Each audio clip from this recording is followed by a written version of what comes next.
नमस्कार। द देसी अड्डा पर आपका स्वागत है। मैं हूं राकेश तिवारी। देखिए, हमारे बगल में जो शख्स बैठे हैं, इनके आंखों में सपने थे, जीवन में संघर्ष था और रहने वाले सिवान के थे।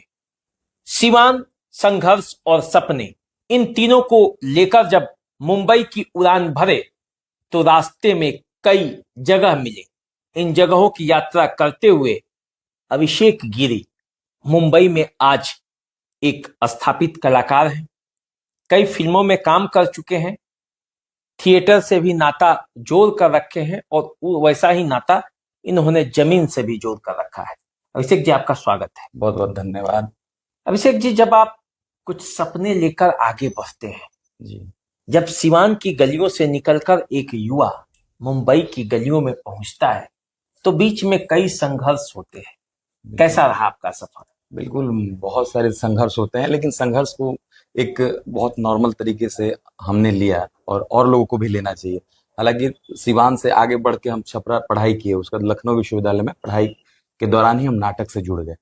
फिर जैसे हम जब तक स्नातक की हमारी कंप्लीट हुई पढ़ाई, उसके बाद हम मुंबई के ओर रुख किए और मुंबई पहुंच गए। फिर वहां का एक रियल संघर्ष जो शुरू होता है, वो संघर्ष शुरू हुआ। तो आपने क्या देखा, एक सिवान का संघर्ष और एक मुंबई का संघर्ष, लखनऊ का संघर्ष, कितना अंतर पाया आपने?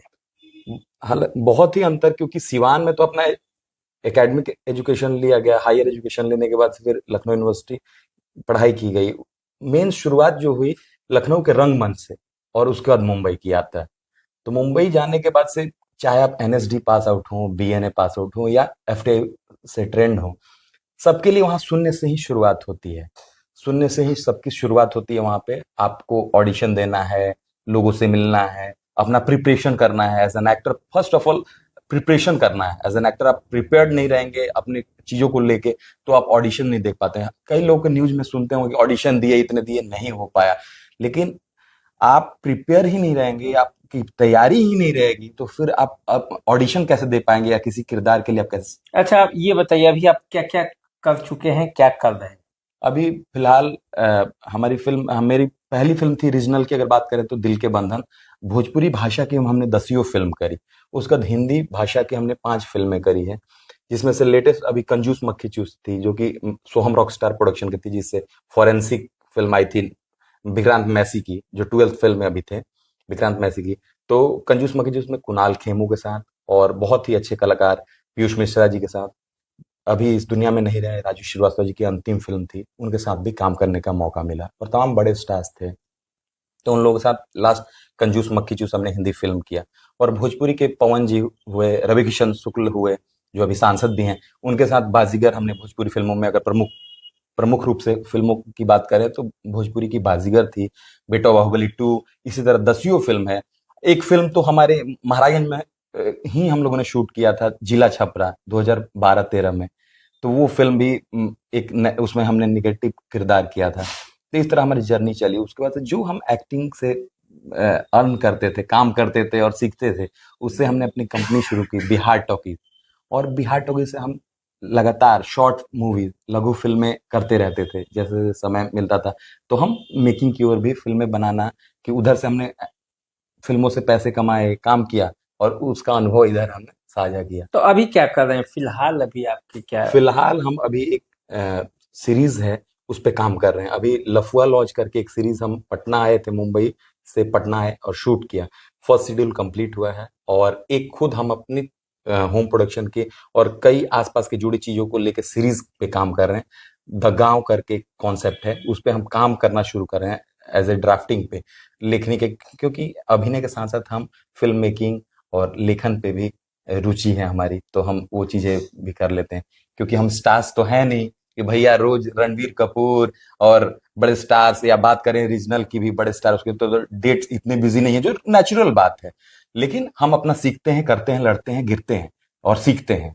तो इसी तरह भी एक सीरीज के प्रोजेक्ट पे हम काम कर रहे हैं, लेखनी पे काम कर रहे हैं। अभी गांव आए हुए हैं हम मुंबई से। कहाँ गांव है आपका? ये दरौंदा प्रखंड के अंतर्गत आता है हमारा गांव, रसूलपुर पंचायत के अंतर्गत सज्जोड़ा मठिया गांव है। सज्जोरा मठिया जी।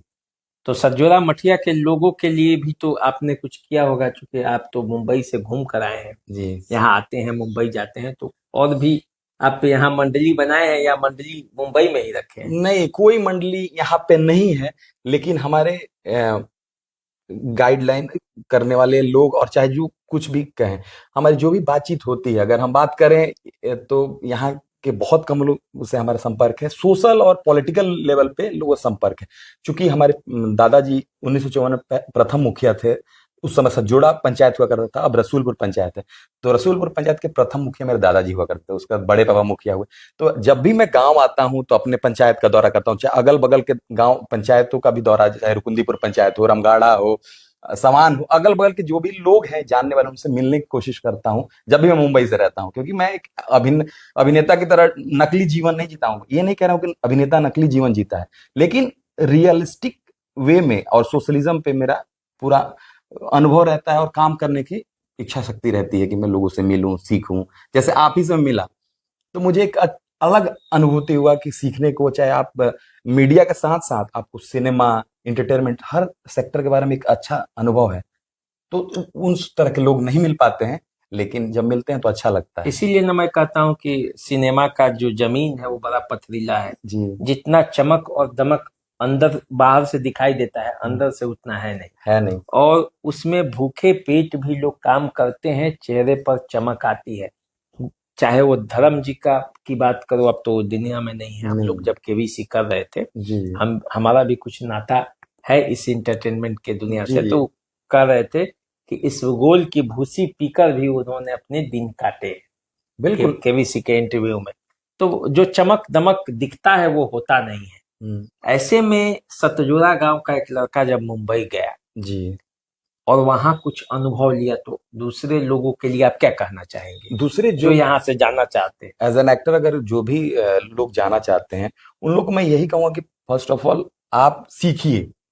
सबसे ज्यादा लोग ये समझ रहे हैं रील्स बना के, कुछ भी कॉमेडी या अनर्गल सनर्गल वीडियोस में देखता हूं, भले कि हालांकि मिलियंस व्यू हैं उनके, ये नहीं कहूंगा कि मिलियंस व्यू नहीं है, लेकिन मैं ये कहूंगा कि पहले प्रशिक्षित होना बहुत आवश्यक है। जैसे आप एक इंजीनियर बनते हैं, डॉक्टर बनते हैं, यूपीएससी क्रैक करने की कोशिश करते हैं, तो उसमें भी आपका समय लगता है। उसी तरह पहले पढ़ाई है। इसके लिए भारत सरकार ने NSD, national school of drama, BNA, Bharatendu नाट्य कला एकेडमी, और एफटीआई, फिल्म टेलीविजन इंस्टीट्यूट, ये सब शुरुआत इसलिए की है कि आप प्रशिक्षित हो, ग्रेजुएट हो। फर्स्ट ऑफ ऑल, सब कलाकार बनने के लिए आप में सबसे ज्यादा पढ़ा लिखा होना बहुत जरूरी है। लोग यही बात भूल जाते हैं। वो लकली है कि माँ सरस्वती की देन है, कुछ लोग जो दिख रहे हैं रीजनल सिनेमाज में, चाहे भारत के अलग अलग सिनेमाज में, अलग अलग भाषाओं की फिल्मों में, या इन भारतीय सिनेमा में, बॉलीवुड में, तो वो एक लक है कि जो नहीं पढ़े थे, और वो उदाहरण देने की जरूरत नहीं, सबसे ज्यादा पढ़ा लिखा होना जरूरी है। हर जगह अच्छे इंटरव्यू देना है तो आपको पढ़ा लिखा होना जरूरी है। लैंग्वेज पे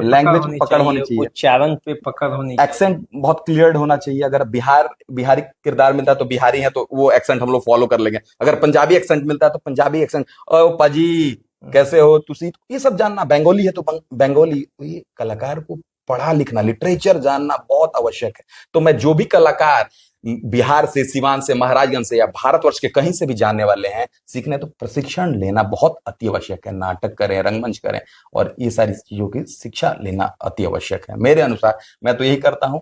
और संघर्ष तो जीवन में हर जगह है। आप इंजीनियर बनेंगे तो संघर्ष नहीं है? निश्चित रूप से। जाएंगे कॉर्पोरेट में, आपका सीईओ जो होगा वो आपको अच्छा भी कर रहे होंगे तो आपको डिमोलाइज कर देगा। तो आप में दृढ़ शक्ति होनी चाहिए, किसी भी चीजों को पार कर लेंगे। यही मैं जानता हूं, और यही मैं लोगों को आगे के लिए कहूंगा जो कलाकार जानना चाहेंगे या इस क्षेत्र में जाना चाहेंगे। तो चलिए, मेरी तो शुभकामना है आपसे। आप राइटर भी हैं, देखा जाए तो एक तरह से फिल्म का स्क्रिप्ट भी लिखते हैं, आप डायरेक्शन भी करते हैं, एक्टर तो आप मूल रूप से हैं ही, मूल रूप से एक्टर ही हैं। हाँ। और ये सब जब समय मिलता है तो आप लिखते रखते हैं, रिसर्च करते रहते हैं। तो ये करते रहिए और जीवन में सफलता आपको मिले, ऐसी द देसी अड्डा कामना करता है।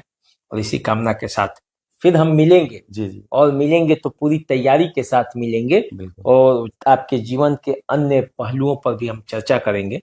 अभी दर्शकों से हम इजाजत चाहेंगे कि आप यदि जीवन में कुछ करना चाहते हैं, कला के क्षेत्र में जाना चाहते हैं, तो अपने आप को उस लायक बनाइए जरूर कि जब मुंबई की धरती पर कदम रखे तो मुंबई आपको सलाम करे, आपको अपने गले से लगा ले।